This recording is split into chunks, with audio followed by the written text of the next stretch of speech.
It is day 6 of the federal government shutdown. Let's get over to Emily Wilkins. She's got the latest on what's happening in D.C. It sounds like not a lot at the moment, Emily.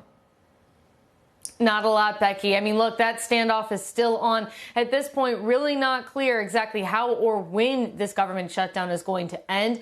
We do know next piece to keep an eye on is this evening when the Senate is set to try a 5th time to approve that temporary funding patch. And while House leadership canceled votes this week, so that chamber is not even expected to be in, we are watching to see whether Senate Democrats begin to feel more pressure in the coming week to vote to stop the shutdown, or if there is any sort of breakthrough in these informal discussions that are happening about extending tax credits for the Affordable Care Act premiums. Now, President Trump was asked over the weekend whether he would extend those credits. This is what he told reporters. We want to fix it so it works. It's not working. Obamacare has been a disaster for the people, so we want to have it fixed so it works.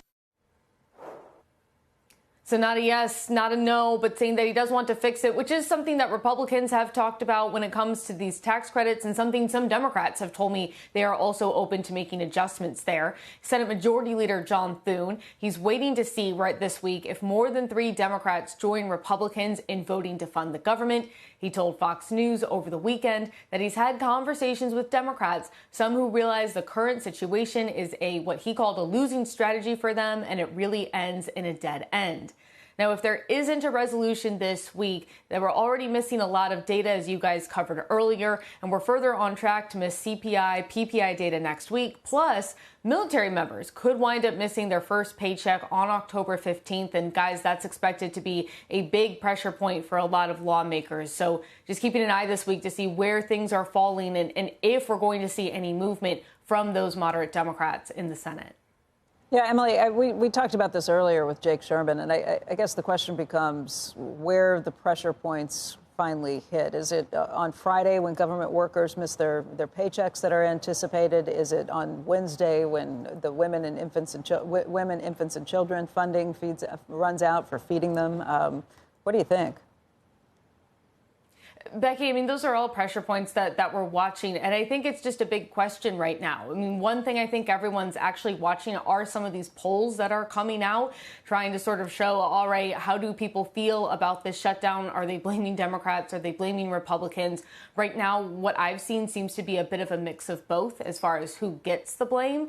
And I do feel like for some of these more moderate Senate Democrats, I'm thinking your Jeanne Shaheens of New Hampshire's, they are having these informal discussions on the Affordable Care Act tax credits. If they feel like there's genuine momentum there, they might want to see how far they can take it before voting to reopen the government. So again, just a lot of different dynamics here, a couple different ways this could go. But obviously, the further you get into a shutdown, the more pressure points there are, the more pain there is, and the more difficult it's going to be for some of these Democrats to vote against refunding the government. When's the next vote, Emily?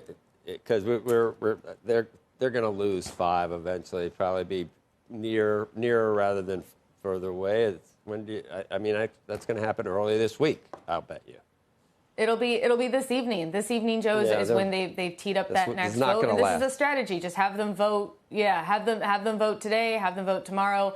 Keep having them vote. So they have to keep having these. What for some members are very difficult votes and only get more difficult. And the talking points become with it. This is the same, the thing that Democrats voted for 13 times. What I was now you're going to say you voted 8 times not to fund women, did the WIC programs. You voted 12 times. And those things get hard to do in an election year. There's no way that a government shutdown isn't going to accrue. The polls, and I tried to explain to people why you see those polls. The polls for Democrats start for blaming Republicans starts at 35% of people that have hyperbolic TDS. So you can always count on 35% of the people you poll are going to say it's Republicans' fault. And then you add whatever you get from actual people on top of that. That's why I've seen them, too, the plurality. Supposedly they're blaming Republicans. It's a shutdown based on not getting what you want and not doing it through the normal process of appropriations. And that's never going to work, and they voted against that 13 times with the same rhetoric. So that's why the Republicans feel so confident in their position right now. That's why they're not going to waffle at all, and we know who's going to blink now. We already know. That's commentary.